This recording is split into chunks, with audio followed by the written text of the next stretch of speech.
Marcus Thompson sat in the corner booth of Riley's bar, nursing his third beer of the evening. The amber liquid had lost its appeal hours ago, but he kept drinking anyway. The Veterans Affairs office had helped him secure a small apartment in downtown Portland, but the nights were long and filled with memories he wished he could forget. Riley's bar had become his refuge over the past 6 months. The bartender, an elderly man named Pete, never asked questions and always kept the drinks coming. The other patrons were mostly blue-collar workers who respected his privacy and left him alone with his thoughts. Tonight was supposed to be no different from any other night. The trouble started when 3 men in expensive suits walked through the front door. They looked out of place in the working-class establishment, their polished shoes clicking against the worn wooden floor as they surveyed the room with entitled expressions.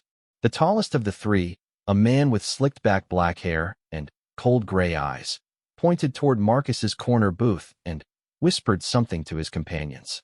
Marcus noticed them immediately but continued drinking, hoping they would lose interest and find somewhere else to conduct whatever business had brought them here. His instincts, honed by years of combat, told him these men weren't here for friendly conversation. The way they moved, the way they assessed their surroundings, and the bulges beneath their suit jackets suggested they were accustomed to using intimidation and violence to get what they wanted. The 3 men approached his table with confident strides. The leader, who introduced himself as Vincent Torino, slid into the booth across from Marcus without invitation. His 2 associates, thick-necked men with dead eyes, positioned themselves on either side of the table like sentries. "You're Marcus Thompson," Vincent said, his voice carrying a slight accent that Marcus couldn't quite place. It wasn't a question but a statement of fact that immediately put Marcus on high alert. Marcus set his beer down slowly and looked directly into Vincent's eyes. "Do we know each other?" Vincent smiled, but there was no warmth in it. "Not personally, but I know all about you. Former Navy SEAL, 6 deployments, Purple Heart recipient. Very impressive record." He paused, letting the words hang in the air.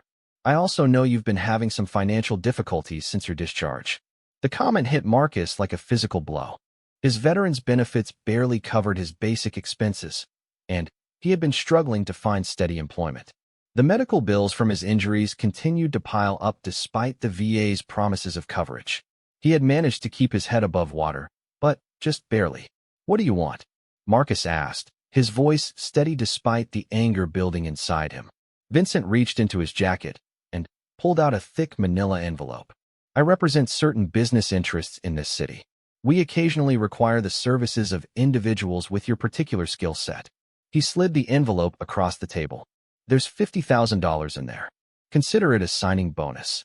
Marcus didn't touch the envelope. "What kind of services?" "Security work, mostly. Sometimes we need problems to disappear quietly. Your military background makes you perfect for this type of work." Vincent's smile widened.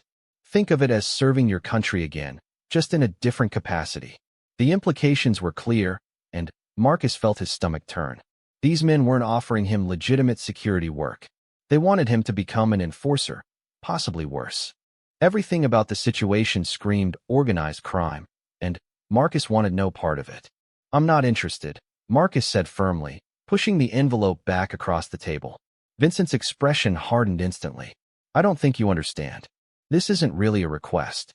He nodded to his associates, and Marcus heard the subtle sound of weapons being readied under the table. "Everyone needs to make a living, Thompson. Your government threw you away like garbage after you gave them the best years of your life. We're offering you a chance to take care of yourself." Vincent leaned forward menacingly. "The alternative is that you continue struggling until you end up homeless or worse."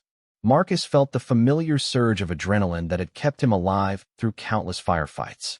His body tensed as he calculated distances and angles, identifying potential weapons and escape routes. The other patrons in the bar continued their conversations, oblivious to the dangerous situation unfolding in the corner booth. "Last chance, Thompson. Take the money and work for us, or face the consequences of disappointing very dangerous people." Marcus looked at Vincent Torino for a long moment, his mind racing through possibilities and consequences. The smart thing to do would be to take the money and walk away. $50,000 would solve his immediate problems, and give him breathing room to figure out his next move. But accepting their offer would mean crossing a line he had sworn never to cross. During his time as a Navy SEAL, Marcus had operated in moral gray areas and made difficult decisions that haunted him. But everything he had done was in service to his country and the protection of innocent people. These men were asking him to abandon those principles entirely. No, Marcus said quietly, meeting Vincent's gaze without flinching. Find someone else. The temperature in the booth seemed to drop 10 degrees. Vincent's face twisted into an expression of barely controlled rage, while his two associates shifted their positions subtly. Marcus recognized the movements as preparation for violence. That's unfortunate, Vincent said through gritted teeth. You see, Mr.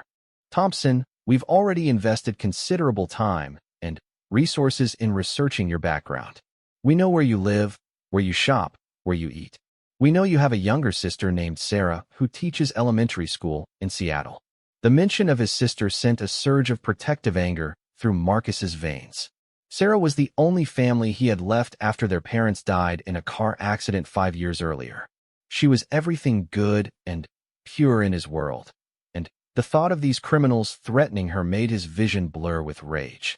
You stay away from my sister, Marcus warned, his voice dropping to a dangerous whisper. Vincent chuckled darkly.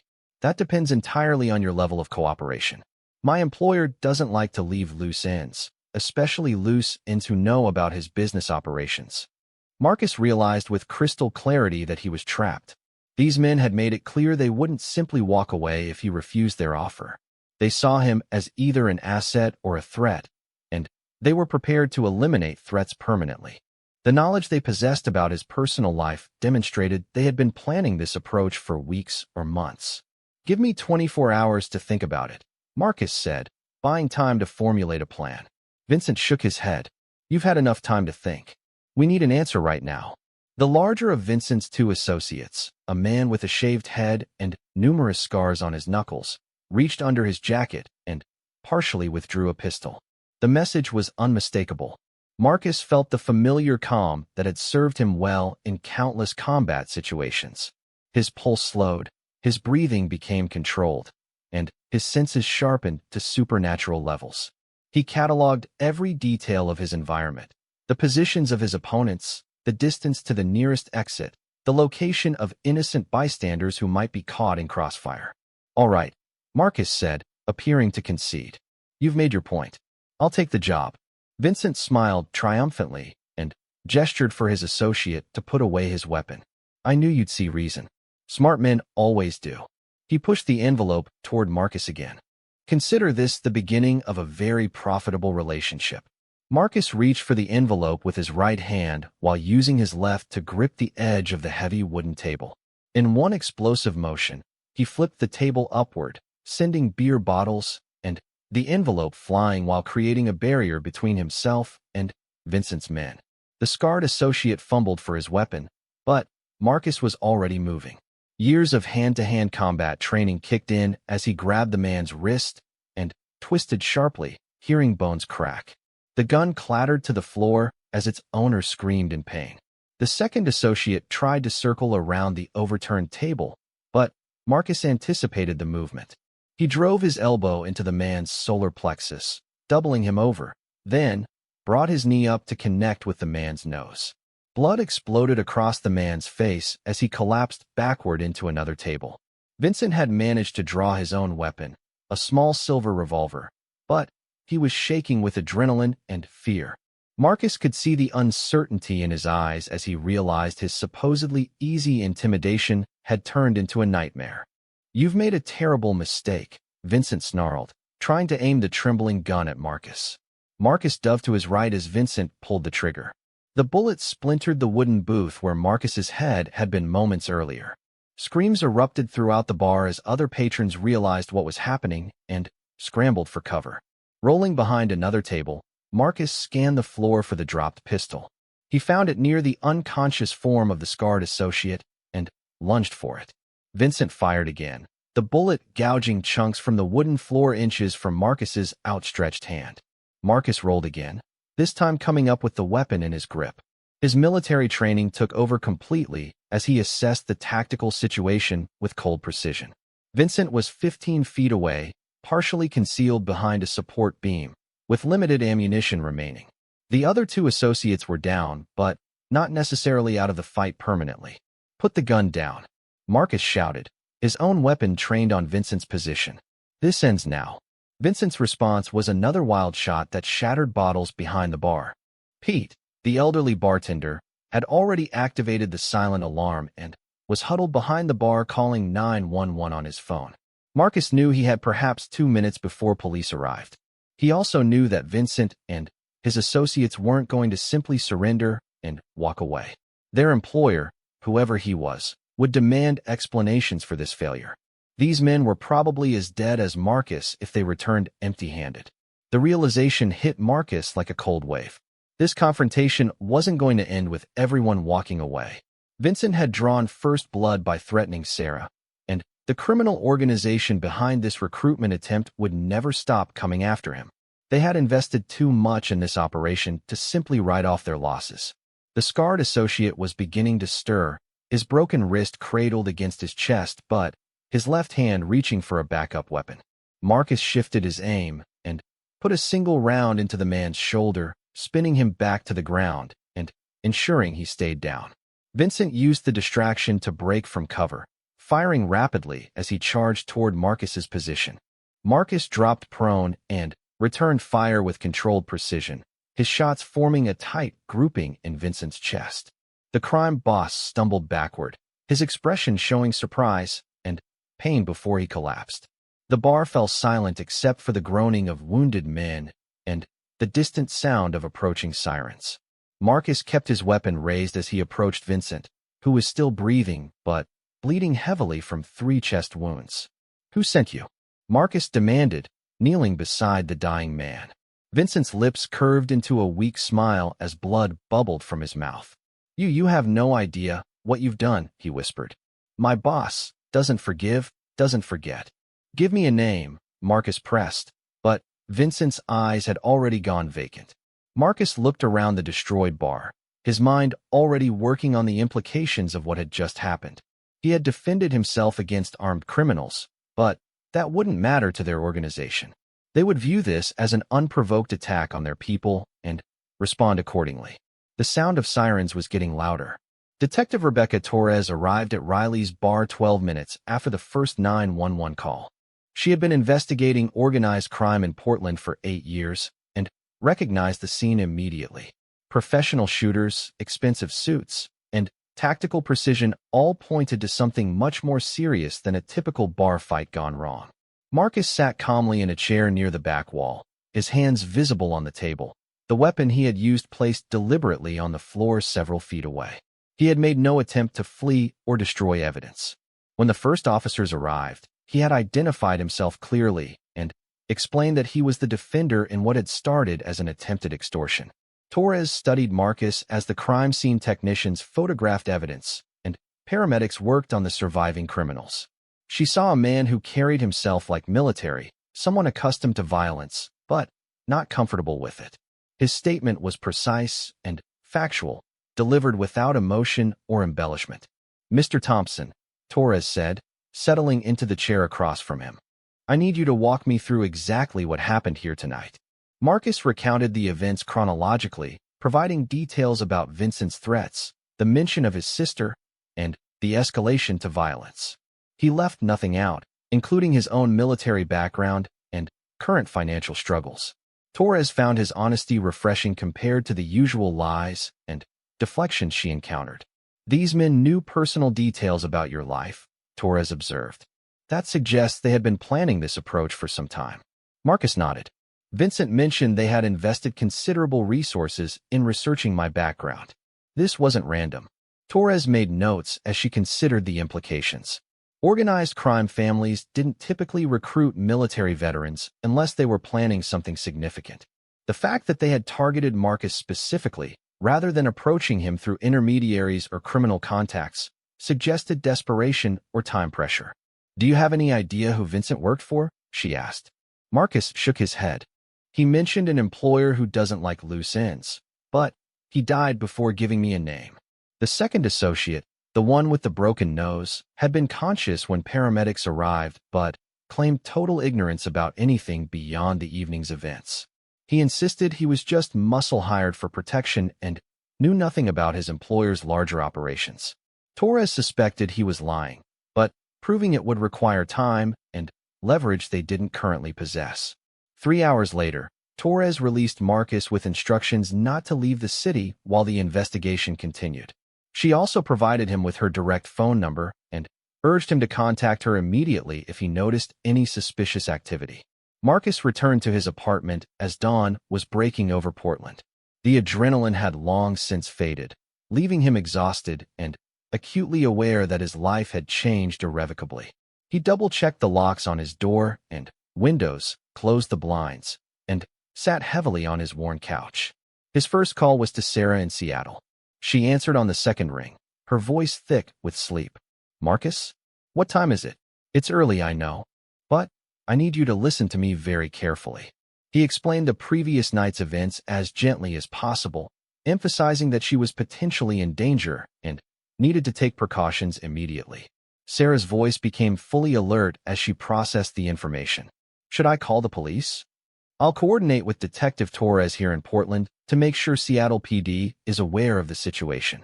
But for now, I need you to pack a bag and stay with Mom's friend Janet for a few days. Don't go to work, don't follow your normal routine, and don't tell anyone where you're staying."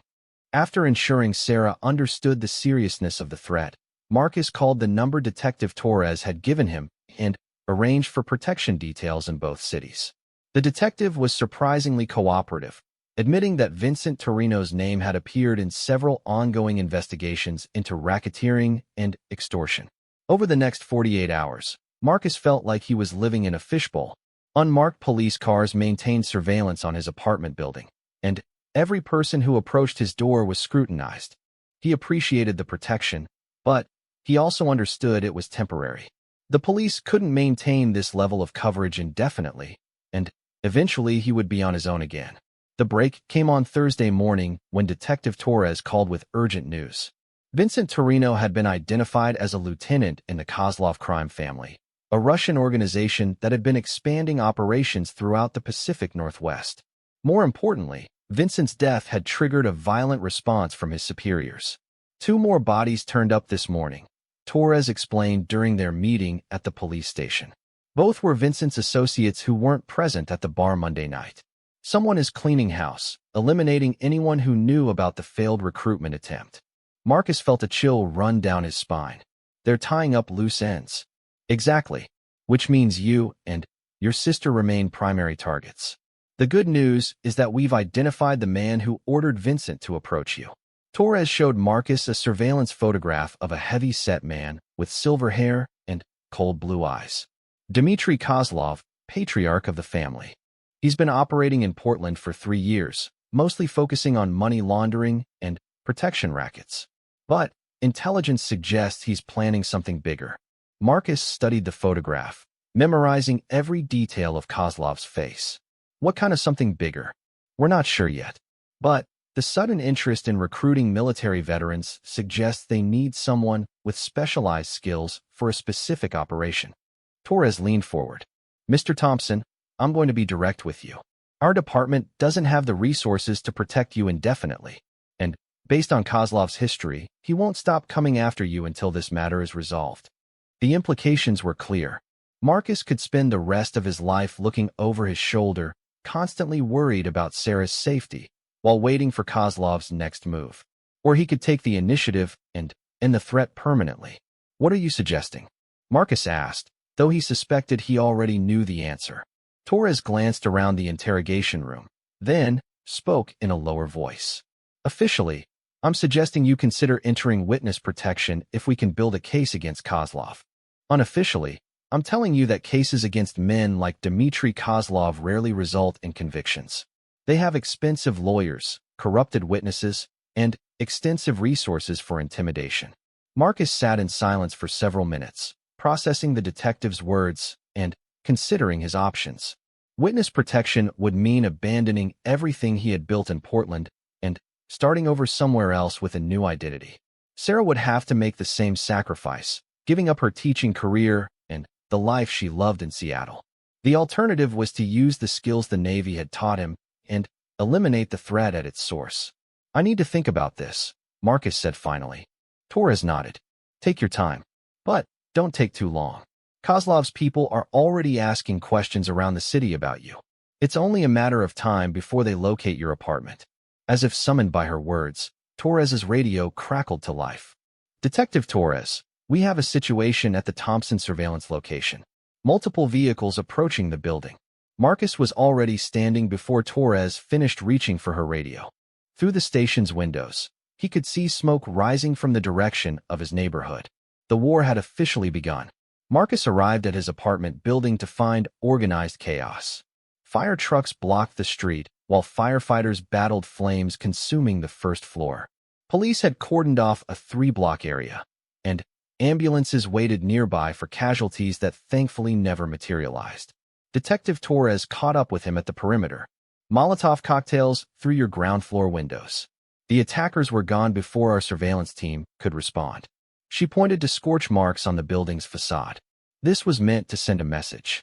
Marcus stared at the destruction, his mind calculating the escalation this represented. Kozlov wasn't interested in subtle intimidation anymore. The firebombing was designed to force Marcus out into the open, where he would be vulnerable to a more direct attack. Any casualties? Marcus asked. Mrs. Patterson from apartment 2B has smoke inhalation, but she'll be fine. The building will be uninhabitable for weeks. Torres watched Marcus's expression carefully. Where will you go? Marcus didn't answer immediately. He was thinking about the tactical situation from Kozlov's perspective. The crime boss had lost 3 men, including a trusted lieutenant, and suffered a significant blow to his reputation. The failed recruitment and subsequent firefight had exposed his organization to police scrutiny. Kozlov needed to eliminate Marcus quickly and decisively to restore his credibility and prevent further law enforcement attention. I'm not running, Marcus said finally. Torres had been expecting this response, but she still felt obligated to try reason one more time. Mr. Thompson, you're talking about taking on an entire criminal organization by yourself. These aren't Taliban fighters hiding in caves. They have resources, connections, and experience in urban warfare. Marcus turned to face her directly. Detective, how many cases against Russian organized crime has your department successfully prosecuted in the past 5 years? Torres hesitated before answering. None that resulted in significant convictions.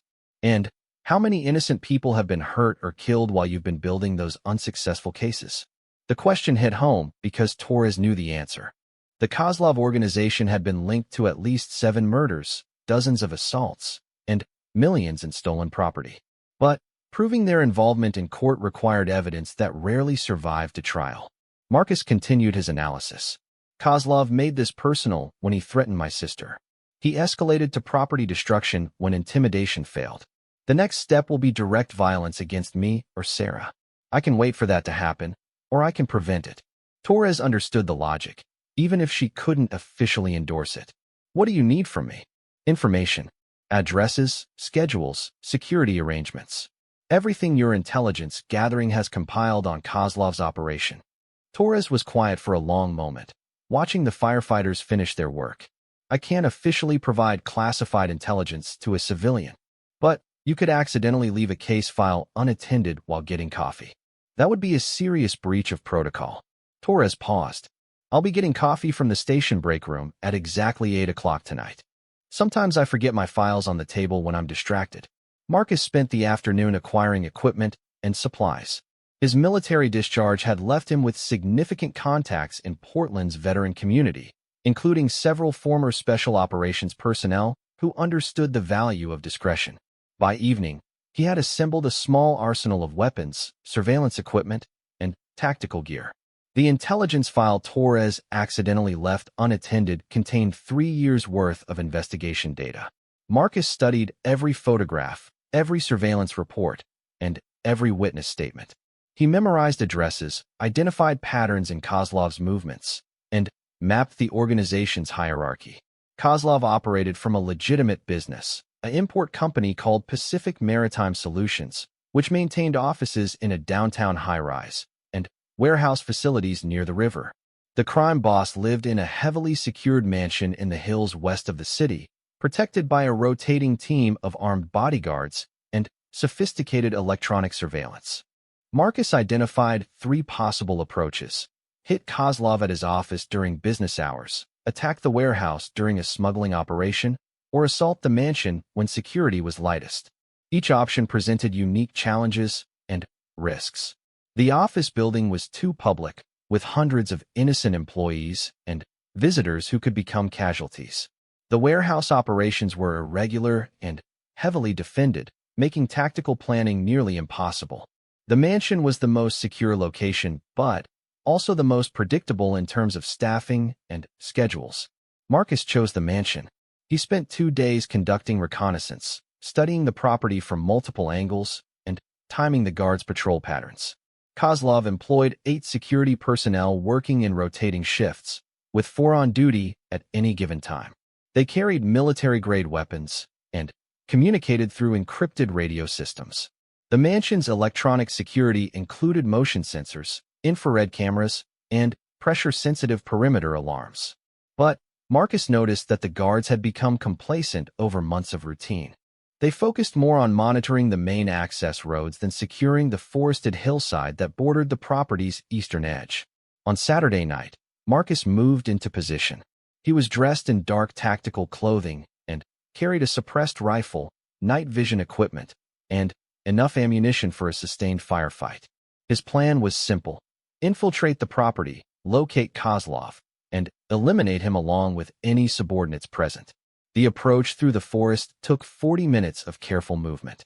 Marcus used techniques he had perfected during reconnaissance missions in Afghanistan, moving silently through the underbrush while avoiding detection by both human sentries and electronic sensors. He reached the mansion's perimeter at midnight, positioning himself with a clear view of the main building and escape routes. Through the night vision scope, he could see 2 guards patrolling the grounds while another monitored security feeds from a control room. The 4th guard was stationed at the front entrance. Marcus waited for the optimal moment when the exterior guards were at opposite ends of their patrol routes. He eliminated the first sentry with a single suppressed shot to the head, then moved quickly to intercept the 2nd guard before he could raise an alarm. A knife to the back prevented any radio communication. Entering the mansion through a rear service door, Marcus cleared the ground floor methodically. The opulent interior reflected Kozlov's success in criminal enterprises, with expensive artwork and furniture throughout. But Marcus wasn't interested in the decorations. He was hunting.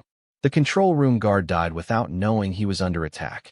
Marcus simply appeared behind him and applied a blood choke until the man lost consciousness, then snapped his neck to prevent any chance of revival. The security monitors showed the front entrance guard remained at his post, unaware that his companions were dead. Marcus found Kozlov in a second-floor office, working late on what appeared to be shipping manifests. The crime boss looked up from his desk with mild irritation, expecting to see one of his guards. "Who the hell are you?" Kozlov demanded in accented English. "The man you tried to recruit," Marcus replied, keeping his rifle trained on the older man's chest. Recognition dawned in Kozlov's eyes, followed immediately by fear. "You're Thompson, Vincent's target. Vincent is dead. So are the men who burned my apartment building." Marcus moved closer to the desk.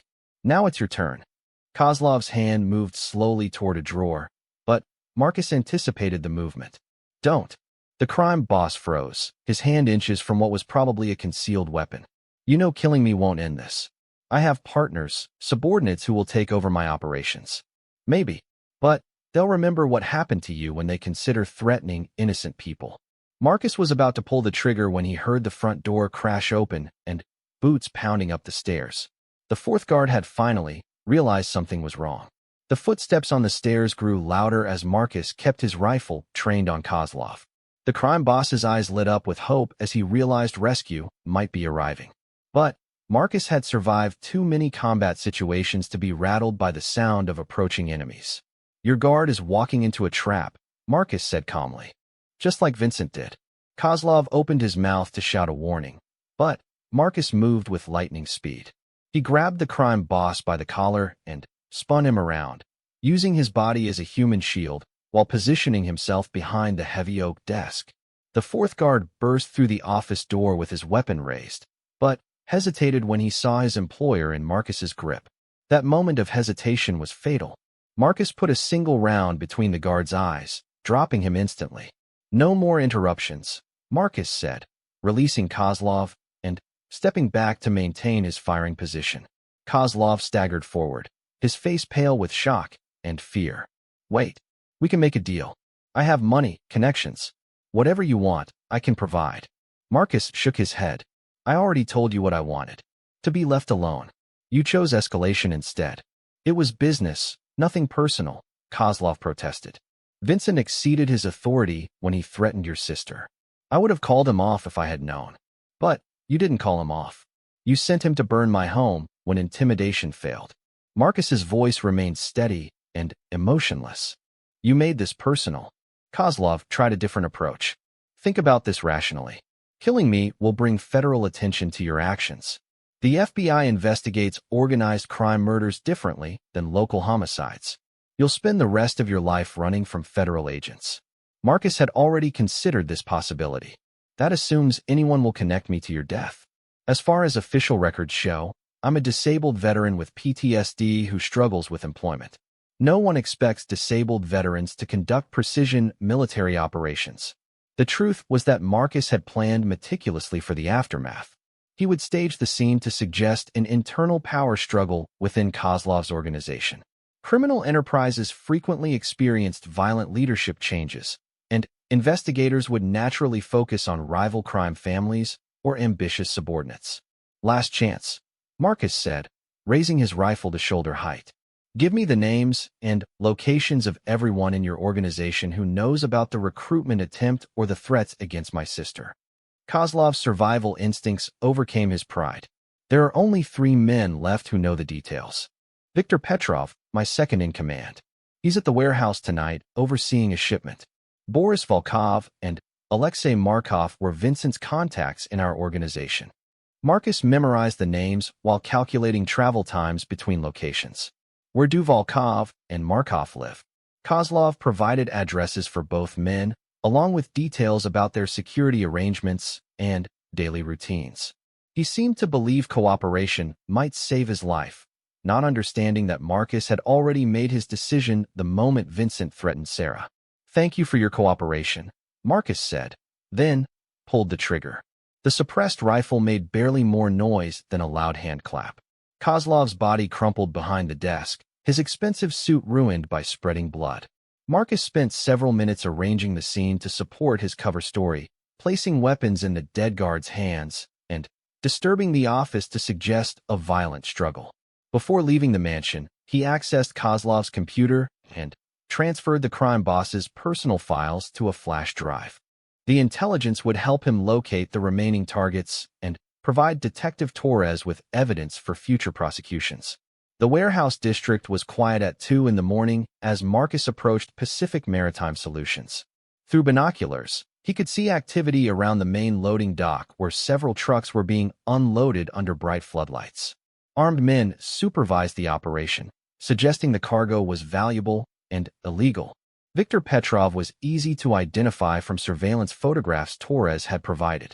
He stood near the dock's supervisor's office, barking orders in Russian while checking items against a manifest. Marcus counted 8 armed guards distributed around the facility, plus an unknown number of truck drivers and workers. This assault would require a different approach than the stealth operation at Kozlov's mansion. Marcus needed to eliminate multiple targets quickly while avoiding civilian casualties among the legitimate workers. He decided to use the facility's fuel storage tanks to create a distraction. A single well-placed incendiary round ignited the diesel storage area, creating a massive fireball that lit up the night sky. The explosion scattered workers and guards while providing Marcus with cover to advance on his primary target. Viktor Petrov was shouting orders and trying to organize a response when Marcus appeared from the shadows. The crime lieutenant had time to recognize his attacker before a knife blade ended his involvement in the Kozlov organization permanently. The remaining guards were focused on fighting the fire and securing valuable cargo, allowing Marcus to slip away before emergency responders arrived. By morning, investigators would find evidence of an industrial accident complicated by what appeared to be an organized crime dispute over missing inventory. Boris Volkov lived alone in a converted downtown loft, apparently trusting his association with the Kozlov organization to protect him from rivals and enemies. Marcus gained entry through the building's fire escape and eliminated Volkov while the man slept. The death looked like a professional assassination, which would reinforce the theory of internal warfare within the crime family.